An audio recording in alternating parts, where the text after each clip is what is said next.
Hello, sweet world. Here I got another watch for you.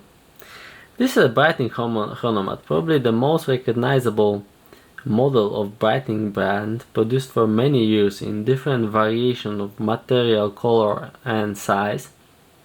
This is one of the oldest one. This one was produced in early 80s, so this is almost a 40 years old watch, and it still looks great, I have to say. This is my favorite version, to be honest, because this watch is only 39-40 millimeters without the crown and the pushers, but it has a solid gold bezel.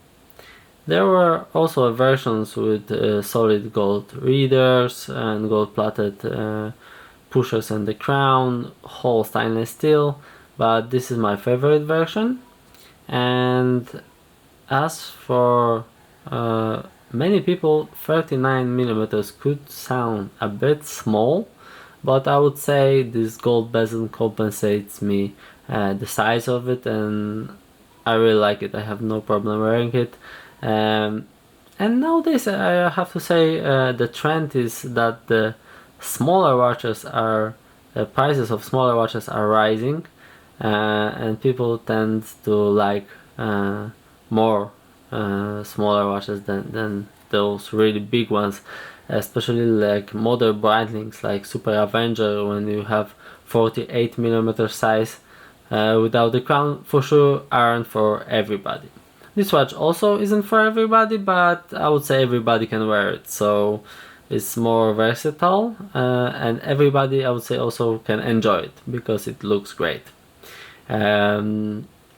I really like this bezel, gold bezel. I like almost everything about this watch, I have to say. As you can see, the case isn't highly polished. This is also very recognizable feature of modern Breitling and overall Breitling for many years. But if you find Breitling from 80s or even before that, you will still can find ones with a brushed case, as you can see it here. Bezel is unidirectional, so you can move it only one way. It still works very well, very well. Thanks to these readers, 4 readers, it can be used very easily. This is the reason that they put them here. Not only reason, but one of the reasons. Still works great. As keep in mind, almost 40 years old watch. The back also don't have the characteristic Breitling logo in the middle and the signs around it, but have a image of the plane, and the number of the watch, the model is 81950, so it was also before the popular numeration starting with A, B and D and K depending on the material they used, and that's why somewhere here on the bezel next to Breitling logo, I don't know if you can see it, probably not, never mind, next to Breitling logo you have a 18 karat gold stamp, because it is a proof that the bezel is made from solid gold. In more modern version the numeration will start with D, and this itself will be a proof of using solid gold as a material for making the bezel. This watch features popular Vazoo 7750, so automatic chronograph used by Breitling for many years. Sometimes they then name it just by themselves with some modification of rotor and something like that, like B13. Here you don't even, in this model you won't even have a signed rotor. It was only cut in a special way. I cannot show you this because I would have to open it and I cannot do it when I'm making this video. It has a couple of flaws or downsides, I would say.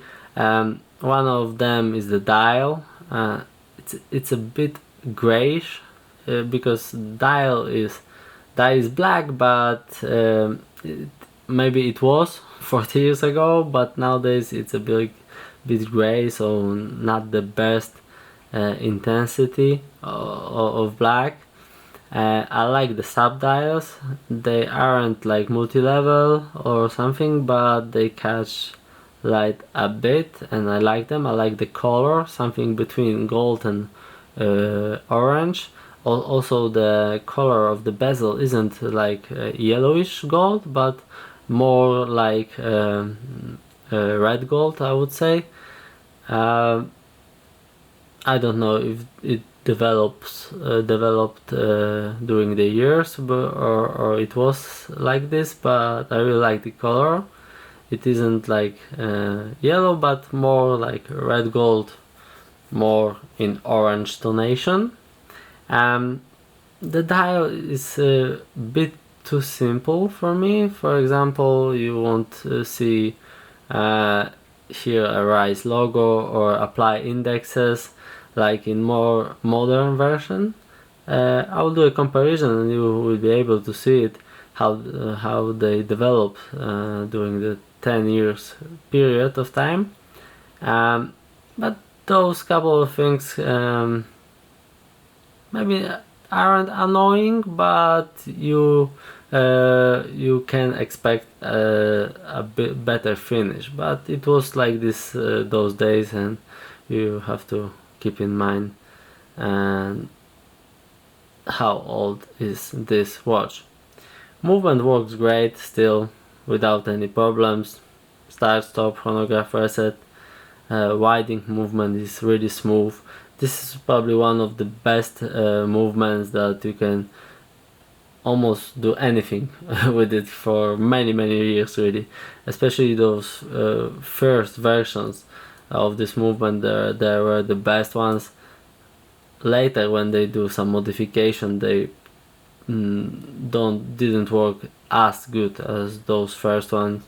This is a really forgettable movement. You don't have to even service for many years, and maybe you should, but to be honest, I don't think anything would happen to it. Glass, of course, is a sapphire.